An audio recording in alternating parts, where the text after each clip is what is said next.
Meus irmãos, a paz do Senhor Jesus a todos.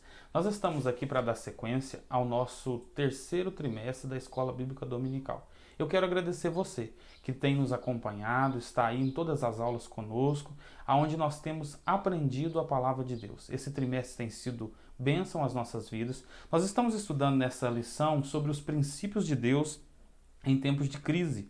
Nós estamos aqui nos utilizando sobre a reconstrução de Jerusalém, o avivamento espiritual como exemplo para os nossos dias. O escritor da nossa revista é o saudoso pastor Eurico Bergsten, que já dorme no Senhor. Um irmão que fora instrumento de Deus para poder abençoar vidas através de lições maravilhosas, e isso tem sido uma bênção para as nossas vidas. Eu quero lembrar você que está nos acompanhando nesta aula. Se você ainda não deu o seu like, não se inscreveu no canal, vai lá, AD Colheita Oficial, é um canal de bênção para a minha vida e para a sua vida. Deixe lá o seu like, comente as nossas aulas, deixe lá uma hashtag Palavra de Deus, aula abençoada, e através disso você vai estar então nos auxiliando através das redes sociais. A aula de número 8, que é a lição deste dia, o tema é: as causas da desunião devem ser eliminadas. E é sobre isso que nós vamos falar neste momento. Antes, porém, eu quero fazer a Deus uma oração junto com você, pedindo ao Senhor que abençoe nossas vidas e venha nos instruir na sua palavra. Pai, eu quero te agradecer, Senhor.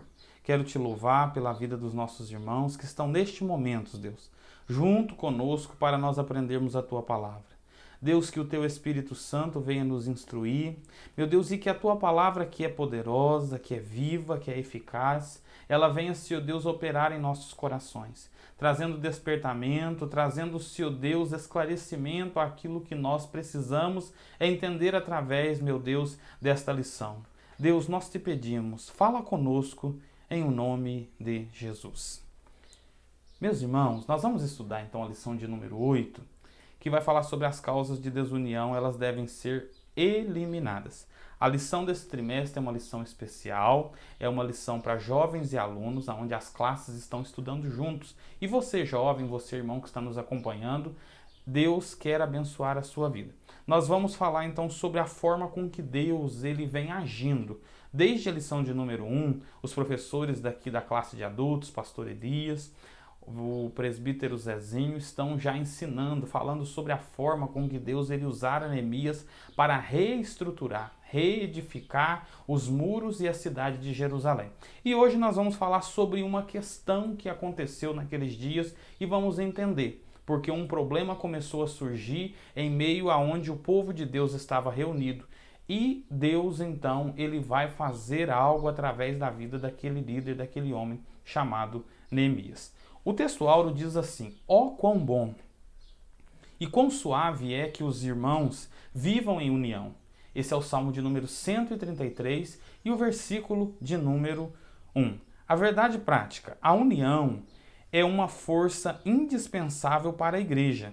É um testemunho diante do mundo e um estímulo para o crescimento da obra de Deus. Então nós precisamos entender isso, irmãos.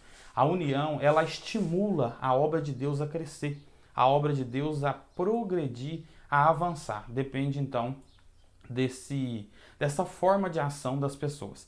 A leitura bíblica em classe, eu quero convidar você a pegar a sua Bíblia, se você tem sua revista, tome-a em tuas mãos e nós vamos juntos fazer uma leitura que se encontra no livro de Neemias, capítulo de número 5, o versículo de número 6 até o versículo de número 12, que nos diz assim: Foi, porém, grande o clamor do povo e de suas mulheres contra os judeus e os seus irmãos.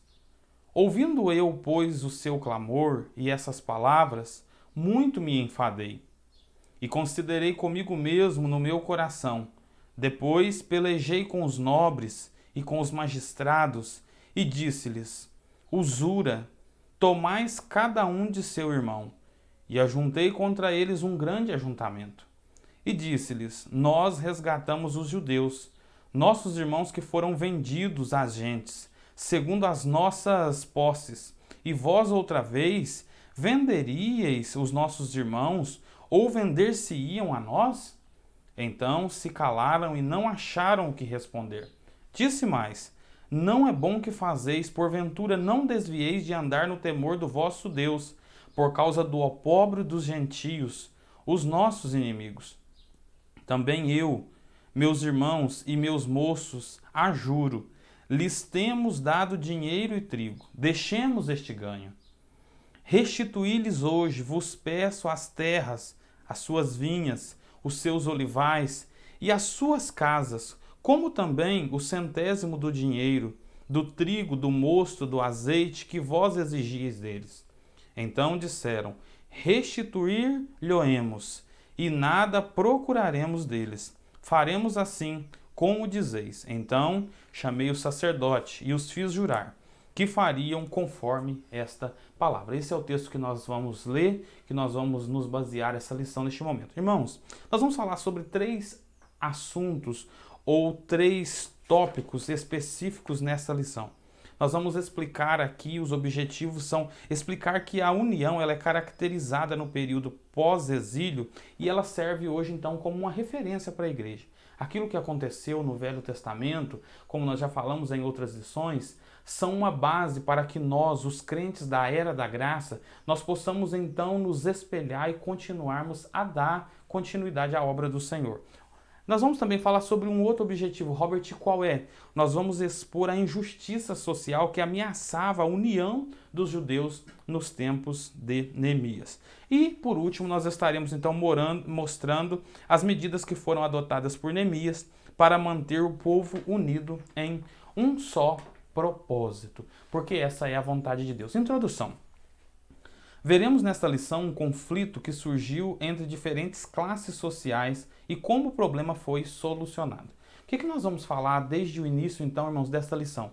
Os problemas surgem no meio do povo de Deus. Aonde o ser humano está, nós sabemos que as dificuldades, os problemas, as situações adversas, elas não estão isentas. Porém, todas as vezes que nós vemos que esses problemas começam a causar malefício, começam a causar dano, prejuízos à obra de Deus, eles precisam ser rapidamente extinguidos. Eles precisam ser rapidamente exterminados do povo de Deus. Assim como um plantador que planta uma terra e ele percebe que as ervas daninhas elas começam a crescer. Quando nós vemos o problema no meio do povo de Deus, no meio da igreja, nós temos que extingui-los, porque senão a obra de Deus para por causa de situações pequenas. Vamos para o tópico de número 1? O tópico de número 1 vai dizer assim, ó, a união ela caracterizava os judeus libertos do cativeiro. Aí, no tópico 1.1, o comentarista vai dizer, então, qual era a base desta união? Irmãos, nós precisamos entender o seguinte, a base da união do povo de Israel estava no fato de que eles eram o mesmo povo, com o mesmo propósito, com uma mesma finalidade. Uma outra questão importante é que todos eles haviam cooperado na restauração de Jerusalém. Através de Ciro, que já havia permitido com que um momento de avivamento, de despertamento surgisse no meio daqueles homens, agora eles vão então ter esse segredo. O segredo, a base da união era eles serem o mesmo povo com o mesmo propósito. E eles então terem cooperado na restauração de Jerusalém, como nós vimos. Neemias, nas outras aulas, ele fazendo aqui uma convocação àqueles que iam de trabalhar na obra. Vamos aqui para a lição. Todos eram do mesmo povo e confessavam a sua fé no único Deus verdadeiro. O altar havia sido renovado, o templo levantado e o culto a Deus reestruturado conforme os ritos da lei. Ponto B. Todos haviam experimentado o despertamento que se havia iniciado nos dias de Ciro. Todos haviam cooperado ativamente para a restauração da cidade de Jerusalém, como eu já disse, irmãos. Então, nesse tópico, nós precisamos entender isso. Nós vamos enfatizar que a base da união era eles serem o mesmo povo e estarem ligados ao mesmo propósito e todos terem participado, então, da reconstrução de Jerusalém. Você está vendo aí uma foto que está aí sendo colocada na tela, que vai demonstrar a unidade do povo. A forma com que o povo eles trabalhavam juntos, unidos, com um mesmo pensamento. Se surgiam aquelas coisas às vezes pequenas, aquelas divergências de pensamentos, logo isso era corrigido, porque a obra não podia parar. E nós vamos entender que isso também deve acontecer nos nossos dias. Tópico 1.2. Esta união entre os judeus simboliza a união que deve haver na igreja. Também na igreja há muitas coisas unificantes. Todos experimentaram o novo nascimento. O que nós vamos, irmãos, enfatizar?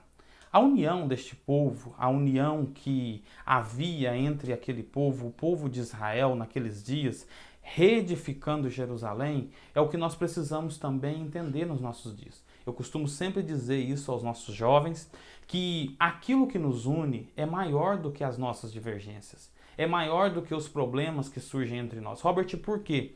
Porque o que nos une é a obra sacrificial de Cristo. É Cristo ter se entregado por nós na cruz do Calvário para que nós pudéssemos, através do seu Filho amado, termos a redenção e alcançarmos ou sermos alcançados pela salvação. Então as situações que nos unem, elas são muitas. Robert, quais são? O amor de Deus.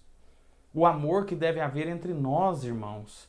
Também nós somos alcançados pela graça, que Paulo vai escrever dizendo que a graça ela é um favor imerecido. Ninguém é salvo por mérito próprio ou por consequência de que ele fez algo. Muito pelo contrário. Paulo vai dizer que pela graça sois salvos e isso não provém de vós, é um dom gratuito de Deus. E também nós somos unidos pelo novo nascimento. Robert, o que é isso?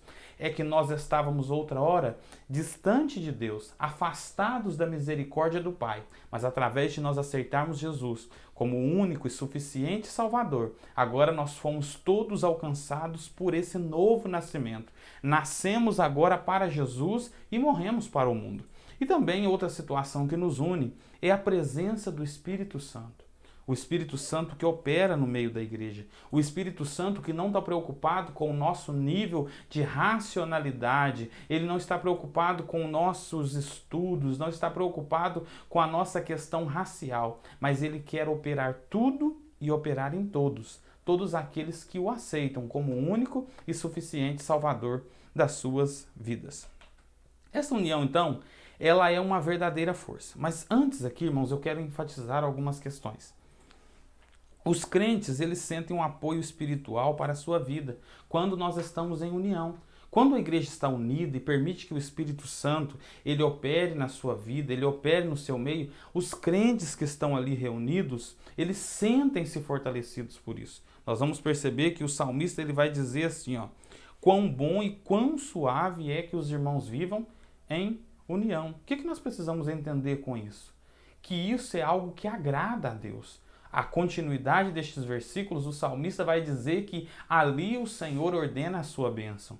Ali existe algo preparado e separado da parte de Deus quando o povo de Deus trabalha unido. Uma outra questão é que quando nós estamos na igreja juntos, unidos, nós levamos as cargas uns dos outros. Nós levamos a carga do nosso irmão e nós temos prazer em fazer isso porque nós sabemos que se ele está passando por alguma situação adversa, através da oração, através do jejum, através da súplica, através de nós trabalharmos unidos, eles vencerão cada uma dessas lutas, assim como nós também venceremos. A união também ela nos faz fortes. Uma ovelha sozinha ela é facilmente arrebatada, mas quando está com o rebanho ela é protegida.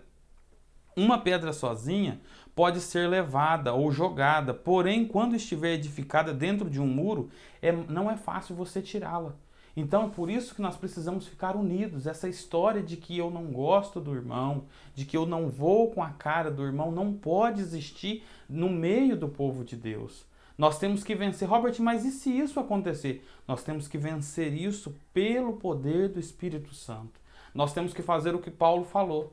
Porque Paulo não sabia que isso era difícil. Mas ele disse assim, ó, suportai-vos uns aos outros. Por isso, nós precisamos entender essa questão. Ponto D.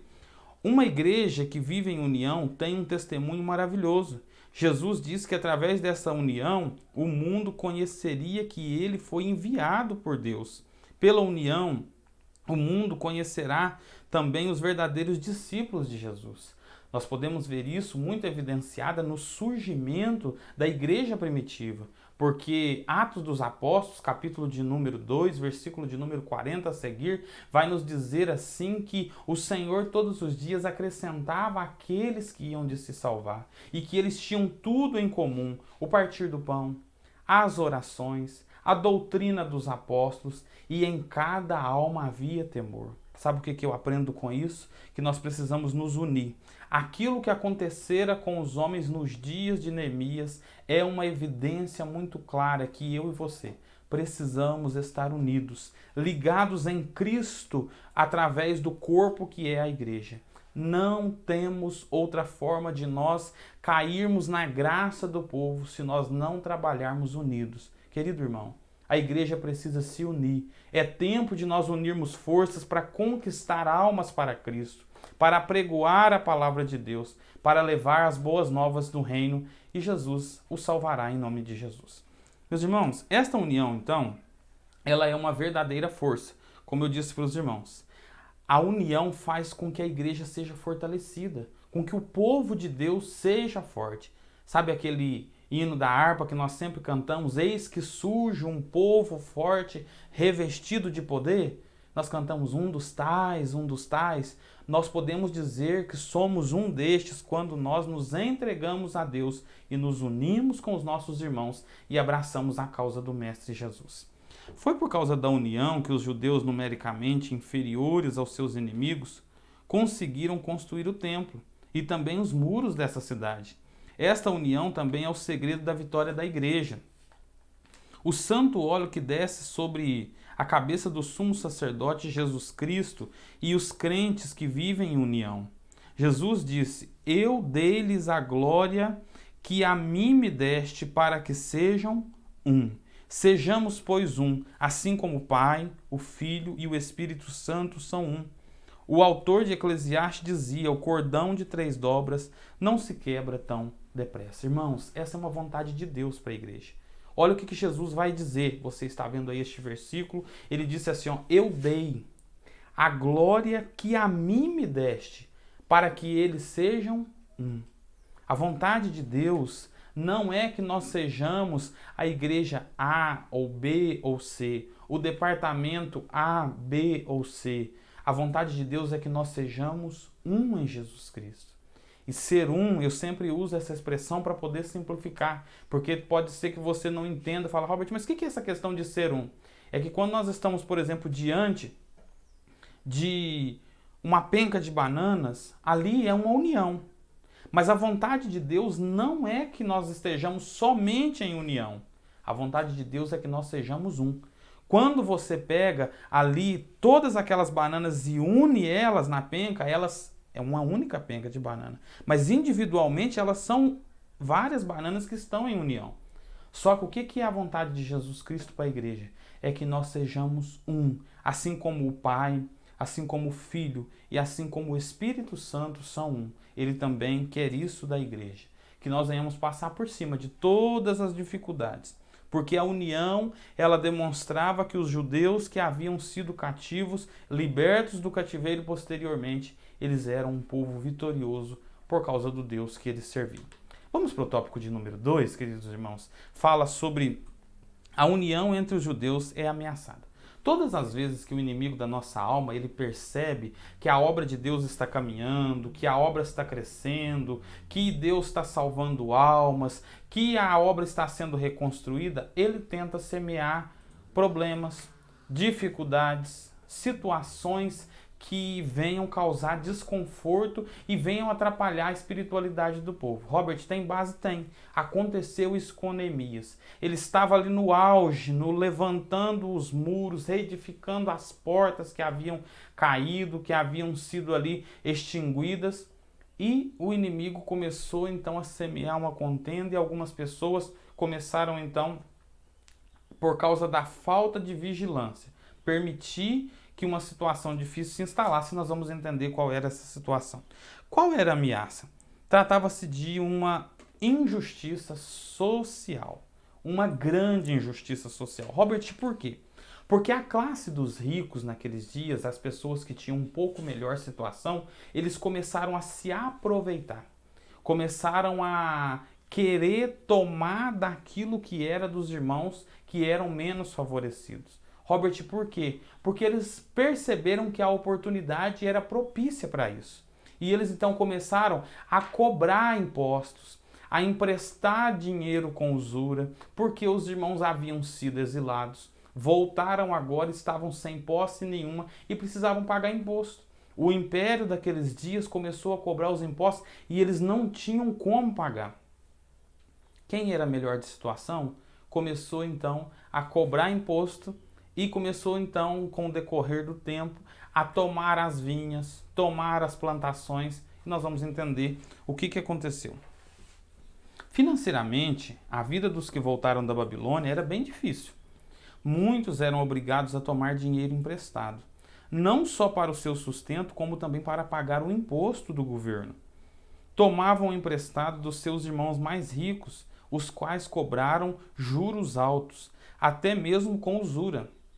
Quando os mais pobres não conseguiam pagar os empréstimos tomados, os irmãos mais ricos executavam as dívidas, tomando as casas, as terras, até mesmo os filhos dos devedores, como nós lemos aqui na introdução da nossa aula. Isso foi por causa do grande clamor entre os judeus. Este assunto chegou ao conhecimento de Neemias, o qual ficou enfadado. Irmãos, perceba o que estava acontecendo. Às vezes a gente olha para isso aqui e parece algo muito distante de nós. Mas é algo que ainda acontece nos nossos dias. Robert, o que é emprestar dinheiro com usura? É você querer emprestar algo para alguém e você querer cobrar um valor exorbitante daquilo que você está emprestando. E a Bíblia condena essa prática. O salmista vai falar sobre isso, sobre aquele que é bem-aventurado, ele não empresta o que é seu com usura. Robert, tem como simplificar? Tem.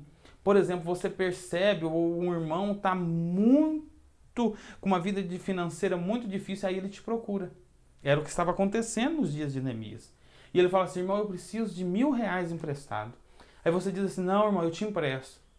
Irmão, mas como que vai ser o juro? Quem tem um coração bom, irmão, quem tem aquela vida de, às vezes, servir o próximo, ele fala, não, eu vou te emprestar, você leva o dinheiro e depois você me paga o capital, aquilo que eu te emprestei. Mas já tem aquele que é esperto e ele fala assim, não, eu te empresto, mas você vai me pagar 10% de juro ao mês. E aí o que acontece? O irmão tem o capital para pagar de 10 mil e ainda tem mais R$100 mensal para poder pagar. Robert, o que é isso? Usura. E a Bíblia condena esse tipo de prática.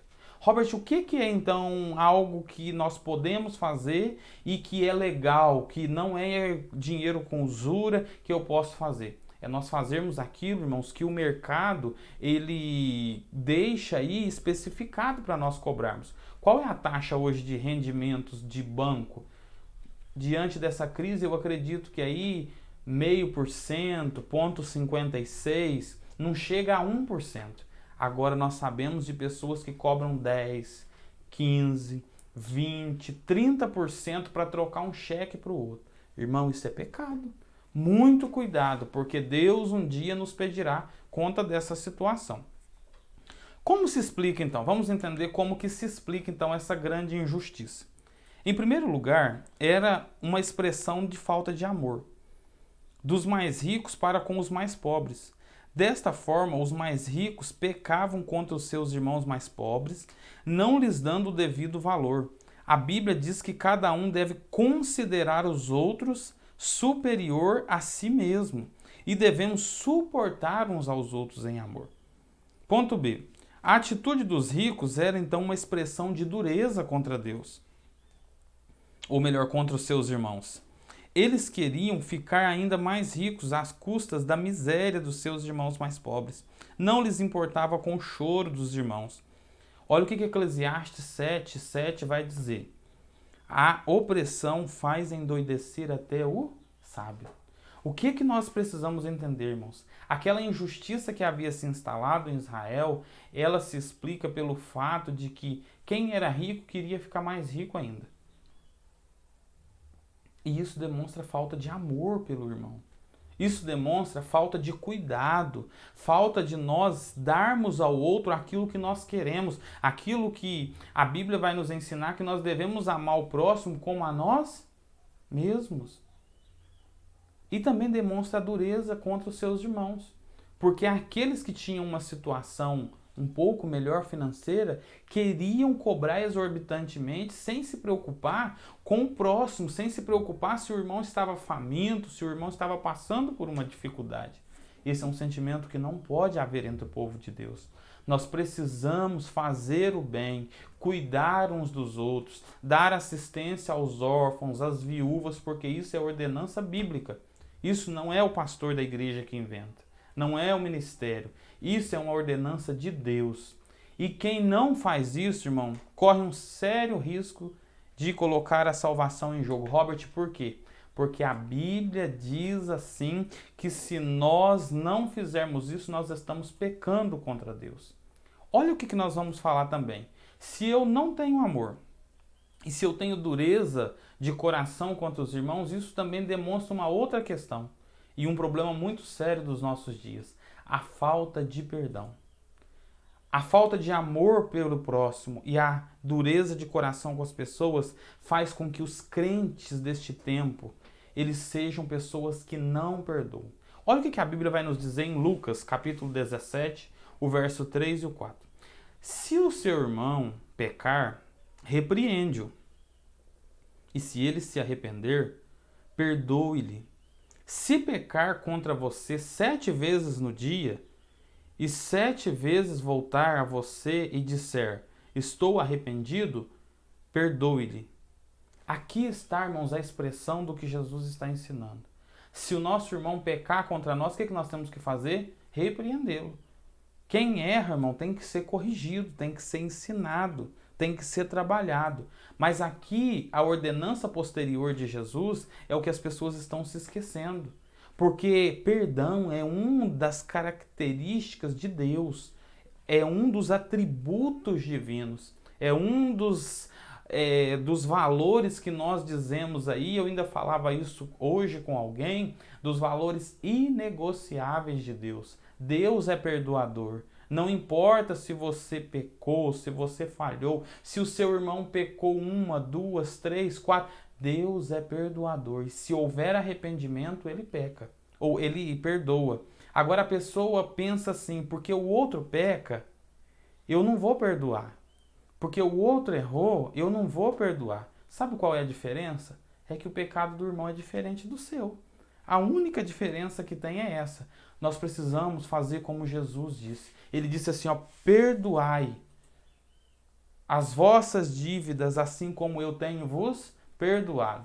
Aqueles homens nos dias de Neemias não estavam perdoando as dívidas e eles então estavam caindo num triste problema para as suas vidas. Vamos lá para o tópico de número 3. Neemias solucionou o problema. Irmãos, todas as vezes que existe um problema, uma situação, não adianta nós ficarmos reclamando. Não adianta nós ficarmos desesperados. Não adianta nós querermos falar que vamos abandonar tudo, que vamos deixar, Não. A questão é solucionar. E quando alguém tem um sentimento de liderança, ele faz isso. Neemias fez. Você que está nos acompanhando, se você é líder de um departamento, quando os problemas surgirem, os solucione. Se você é pai de família, você é o líder da sua casa, solucione os problemas que se instalarem no seu lar e não permita que eles tomem uma proporção grandiosa para depois você vir a intervir. Faça isso hoje, porque Deus te dará graça, discernimento e te dará força para você lidar com essas situações. 3.1. Neemias, ele convocou um grande ajuntamento. Reuniu o povo, lembrou a todos os irmãos mais pobres estavam sendo literalmente escravizados. Confrontou-os com sua injustiça, perguntando-lhes: vender-se-iam a nós? Então se calaram e não acharam o que responder. O que nós percebemos aqui? Aqui é uma questão, irmãos, que nós precisamos entender. Quando um problema está instalado no meio do povo de Deus, o pastor, o líder, a dirigente, ele deve convocar o povo e saber o que está acontecendo. Procurar aonde vem, aonde que surge, aonde que é ali a gênese, a formação do problema. Não adianta só a gente se basear em falácias, a gente precisa averiguar os fatos. E foi isso que Neemias fez. Posteriormente, quando Neemias ouviu aquela situação, observou o que estava acontecendo e caiu em si, ele procurou então fazer uma proposta conciliadora. Robert, por que conciliadora? Porque os problemas que surgem no meio da igreja, irmãos, no meio do povo de Deus, não pode destruir a fé de ninguém. Não é para matar ninguém espiritualmente. Nós temos que ser homens e mulheres conciliadores, pacificadores. Tem pessoas que pensam que o pastor vai intervir no problema para poder matar o outro espiritualmente, mas ele é pastor. Esse papel de matar, de destruir, de exterminar é do diabo. Nós precisamos entender isso. O nosso papel é de pacificar a situação, é de contornar a situação, é de reestruturar aqueles que foram machucados, ofendidos em qualquer situação. É exterminar a desunião e fazer com que a igreja esteja todos juntos, unidos, trabalhando para que a causa do Mestre venha a crescer. Deixemos este ganho. Restituir-lhes hoje. Neemias incluiu-se na proposta. Ele e os seus auxiliares haviam emprestado a juro. Notem bem, a juro, mas não com usura. E Neemias estava disposto a não receber os juros. Olha aqui a postura de Neemias. Irmãos, Neemias, ele havia emprestado também dinheiro. Ele havia deixado com que pessoas usufruíssem do seu dinheiro, mas o diferencial é que ele não o emprestou aquele dinheiro com usura como outros homens. E aqui, agora ele caiu em si e percebeu que aquilo que eles estavam fazendo era errado e ele então regressa, ele retorna e diz assim, ó, nós não podemos mais cobrar esses juros dos irmãos. Nós não podemos cobrar esses juros dos nossos compatriotas, porque o tempo que está instalado é um tempo de crise, é um tempo difícil. E quantas pessoas não têm esse sentimento, não têm isso no coração? Ele percebe que a situação está agravando, mas ele quer continuar a extrair do outro, a pegar do outro, e nós precisamos ser cuidadosos nisso. O ponto 3 diz assim que a proposta foi acatada. Robert, mas por que foi acatada a proposta de Neemias? Porque ele foi pacificador. Porque ele falou a coisa certa no momento certo, ele interviu na hora certa. E nós vamos entender que isso também se faz necessário. Nós fazermos as coisas no tempo certo. A proposta de Neemias foi acatada. Restituir-lo-emos e nada procuraremos deles. Fazemos ou faremos assim como tu dizes. Neemias fez com que jurassem diante dos sacerdotes que assim fariam. Um ato simbólico de Neemias confirmou aquele juramento solene. Neemias 5:13. Então, aquilo que Neemias propôs foi acatado, porque os homens perceberam que o líder, o responsável, aquele que estava conduzindo o povo, havia agido sabiamente. Só que, irmãos, quando eu olho para essa questão, Neemias solucionou o problema, eu não posso passar aqui sem ler com você Provérbios de número 18. E o versículo 21 que nos diz assim: a morte e a vida estão no poder da língua, e aquele que ama comerá do seu fruto. Por que eu estou falando nisso nesse momento? Porque Neemias, ele agiu, ele interviu, ele se manifestou no momento certo. Olha que essas palavras aqui do escritor de Provérbios diz assim: a morte e a vida estão no poder da língua. Todo mundo gosta de usar esse versículo só para quando alguém ofende ele. Mas aqui não é só isso. Aqui está demonstrando que você falar em horas propícias, você intervir, você agir, você trazer esclarecimento e solução para os problemas, também é algo necessário. Porque tem gente que julga a omissão dele como que sendo um silêncio benéfico. Mas nem sempre é assim. Com nós que estamos à frente da igreja, com nós que lideramos departamentos, que somos professores de escola dominical, que somos, ou os irmãos que são líderes, pais de família, a sua palavra tem uma grande validade. O povo, os seus liderados, os seus filhos, a tua esposa, esperam uma palavra de vida dentro da sua casa, dentro do seu lar. E isso está no poder de você pronunciar palavras de bênção, palavras de prosperidade, palavras que sejam eficazes quando você estiver lidando com as situações adversas do seu lar. Meus irmãos, olha como que a palavra de Deus ela tem resposta para tudo nas nossas vidas. Vamos continuar a lição? Nós já estamos caminhando para o final. Eu quero lembrar você, se você não é inscrito no canal, se inscreva. O canal é AD Colheita Oficial. Deixe lá o seu like, comente lá com hashtag Glória a Deus, hashtag Palavra de Deus, e você certamente será abençoado através das nossas aulas de EBD.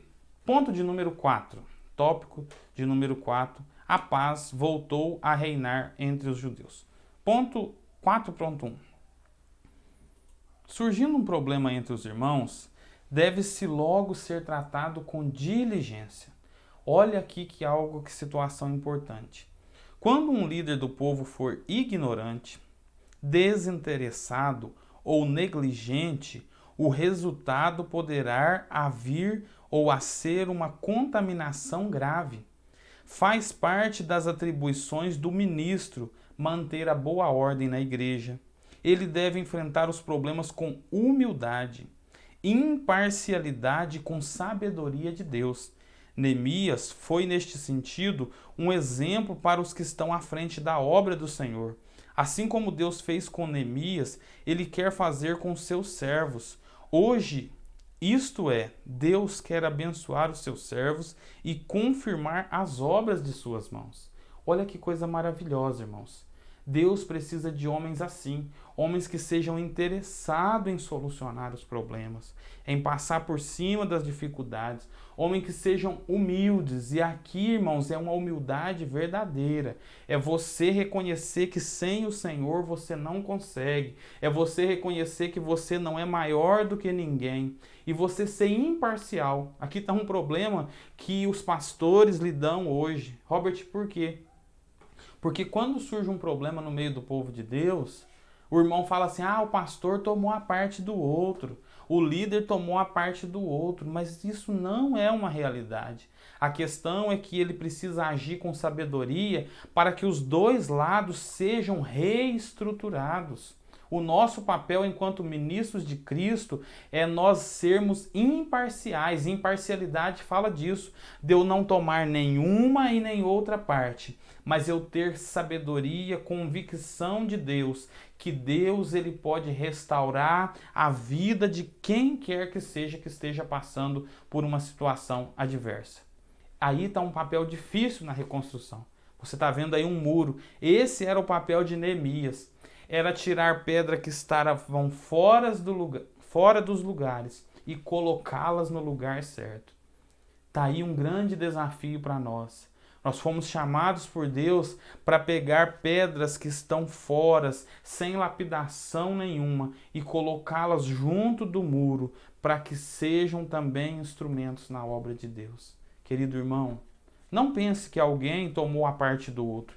Saiba que o pastor, o líder, o responsável pelo departamento, ele simplesmente age para que a obra de Deus não pare, para que vidas sejam edificadas. Tópico de número 4.2. Os problemas relacionais devem ser tratados carinhosamente. Aqui está uma outra questão. Vamos então ler aqui o que o comentarista ele diz. Bem-aventurados pacificadores. Ele vai fazer aqui uma citação de Mateus 5. Olha o que Jesus disse. Bem-aventurados pacificadores. Robert, quem são os pacificadores? São aqueles que trazem paz. Sabe aquele tipo de pessoa, quando ele chega assim, você fala, nossa, a situação está difícil, mas ele sabe como solucionar. Ele sabe como agir. Ele sabe como trazer uma palavra para pacificar. Eu estou falando, irmão, de pacificação. Não estou falando de enrolação e não resolução do problema. Eu estou falando de pacificação verdadeira. A desunião, ela representa uma obra da carne. Gálatas, capítulo de número 5, vai falar sobre isso, sobre as porfias, as contendas. Isso é obra da carne. Isso é distanciamento do Espírito Santo de Deus. Estas coisas também entristecem o Espírito de Deus. Deus não quer que sejamos um povo desunido. Deus não quer que nós tenhamos raiva, ódio, mágoa do nosso irmão. Muito pelo contrário, Ele quer que nós sejamos um corpo. A desunião, ela destrói a comunhão e o amor entre os irmãos. Coisa tão preciosa na igreja. Andai em amor como também Cristo vos amou. Paulo escreve isso aos Gálatas. Olha o que João vai escrever. Quem ama a Deus, ame também o seu irmão. Jesus, ele orou para que todos sejam um, como tu, ó Pai, o és em mim e eu em ti. Olha que palavras maravilhosas. Jesus dando exemplo que assim como o Pai e ele eram um, ele também queria que nós fôssemos um. Agora isso hoje é tão difícil. Às vezes a gente não sabe lidar com os problemas, com as diferenças de pensamentos. A gente logo pensa que o irmão não gosta da gente. O irmão me odeia. Irmãos, isso não é verdade. Vamos vencer essas situações. 2 ponto e aqui C. Finalmente, devemos cultivar o nosso testemunho diante do mundo. A união entre os crentes é um selo da estabilidade espiritual e da paz na igreja. Irmãos, a coisa mais terrível que existe no mundo é quando alguém olha e fala assim, nossa, aquela igreja lá é cada um por si e Deus por ninguém, né, irmão? Porque se a gente for um por si, não tem nada dessa história de Deus por todos. Se nós não amarmos o nosso irmão, é Deus por ninguém. O nosso papel é nós amarmos. Robert, mas eu penso diferente. Se você pensa diferente, comunica com o irmão, conversa com ele, resolve o problema, não deixa a situação tomar um ponto, uma proporção maior. Não permita que os membros da igreja, eles tomem esse tipo de sentimento também, porque o problema seu, ele não quer dizer, não tem nada a ver com o outro. Nós precisamos, irmãos, fazer com que os problemas relacionais eles sejam tratados de forma carinhosa, que nós entendamos isso, que o nosso dever é de ter carinho um pelos outros, um sentimento de amabilidade, um sentimento de nós sabermos que aquele que está junto conosco na igreja é nosso irmão em Cristo, tão pecador como você, tão falho como eu e como você somos. Ele precisa da graça de Deus. Quem não perdoa, quem não ama, não tem lugar no céu, irmãos. É muito difícil a gente ter que falar isso, mas é uma verdade. Não adianta nós cantarmos sobre perdão, mas quando chega na hora de nós exercermos isso, nós não conseguimos amar, nós não conseguimos perdoar. Não adianta eu pregar sobre o amor de Deus, se quando eu vou exercer o amor, eu não consigo exercê-lo. Não adianta nada você ensinar ao seu filho que ele tem que amar se as suas atitudes não condizem com isso. A vontade de Deus é que nós amemos uns aos outros. E quando isso acontece, a obra de Deus cresce. Aquilo que Deus projetou acontece. O seu lar caminha melhor. Trate com carinho aqueles que erraram contra você. Perdoe aqueles que pisaram na bola, aqueles que por alguma circunstância eles fizeram algo que te desagradou. Então, irmãos, o que nós precisamos entender? Os problemas relacionais devem ser tratados carinhosamente. Quais são esses problemas relacionais? Problemas entre familiares. Porque quando você percebe que uma situação ela te magoa, o que acontece? Essa situação que nós estamos vendo. Você está vendo aqui, ó? Está aqui duas mãos. O que acontece é exatamente isso. Uma mão e outra que eram unidos por um sentimento, aquele sentimento de amor, de vínculo. Esse coração preto aqui representa exatamente isso. Ele representa aqui a situação, aquele relacionamento que foi rompido, aquela amizade, aquele convívio familiar, aquele problema social com o seu patrão, com alguém de um comércio que você teve. Qual é o nosso papel, Robert, enquanto cristãos? Problemas relacionais devem ser tratados com carinho. Irmãos, nós estamos encerrando. As causas de desunião devem ser tratadas e devem ser eliminadas. Existe diferença neste ponto. Robert, por que existe diferença? A diferença está no seguinte: existem situações que você precisa de cura. Você foi magoado, você foi ferido e Deus precisa trabalhar na sua vida para você curar aquela ferida. Mas existem feridas que têm que ser arrancadas. Porque tem gente que só tampa o problema e ele fica remoendo aquilo, fica tratando aquilo como que... e fica alimentando aquele sentimento no seu coração. Elimine isso. Arranque essa erva daninha que nasceu no seu coração. E se é que você quer entrar no céu, nós precisamos entender, nós precisamos ser um, assim como o Pai, o Filho e o Espírito Santo são um e trabalham juntos para que a igreja possa caminhar triunfante e estar aí junto até o arrebatamento da igreja. Queridos irmãos, nós vamos estudar a lição de número 9. Na próxima semana, um dos nossos professores estarão aqui e nós vamos falar sobre como vencer as oposições da obra de Deus. Não perca essa lição. Não se esqueça de acompanhar, ative lá o sininho para você receber a notificação do nosso canal. E eu quero lembrar também você, nós já estamos aí na lição de número 8 e nós temos só mais 5 lições para estudar nesse trimestre e nós vamos então estar estudando no próximo trimestre as lições. Os adultos vão estudar sobre a fragilidade humana e a sabedoria divina, o sofrimento e a restauração de Jó. É uma revista que foi escrita pelo pastor José Gonçalves, pastor lá no Piauí. Irmãos, vai ser uma bênção. Eu acredito que Deus vai abençoar a sua igreja através dessas lições e você não pode perder. Adquira a sua revista. Procure a superintendente da sua igreja e adquira a sua revista. Compre também o departamento de jovens. Quero lembrar a nossa mocidade. Nós vamos falar sobre os bons e os maus exemplos, aprendendo com homens e mulheres da Bíblia. Jovens, vamos todos juntos estar ali participando da Escola Bíblica Dominical. O 4º trimestre vai ser abençoador. Queridos irmãos, Deus vos abençoe em Cristo Jesus. Eu quero fazer uma oração e nós vamos encerrar esta aula pedindo ao Senhor que continue nos guardar, nos proteger, para que nós venhamos juntos esperar o grande dia. Robert, qual é esse grande dia? O dia do arrebatamento da igreja. E nós só vamos lá se nós formos unidos para chegarmos juntos, em nome de Jesus. Senhor, eu te agradeço, meu Pai, eu te louvo por essa aula de escola bíblica. Que alegria nós podemos estar aqui juntos, Senhor. Meu Deus, para juntos nós aprendermos a Tua santa, gloriosa e bendita palavra.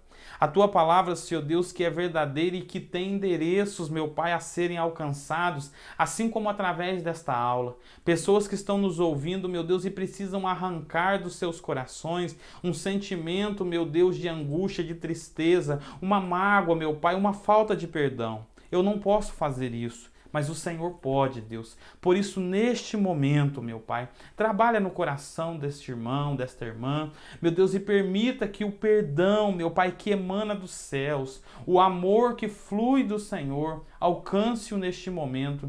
É o que eu te peço, ó Deus, em nome de Jesus. Queridos alunos, Deus vos abençoe em Cristo Jesus. Na próxima semana, nós estaremos aqui na Escola Bíblica Dominical. Não se esqueça, a Escola Bíblica Dominical cresce porque tem vida e tudo que tem vida cresce. Deus te abençoe em Cristo Jesus.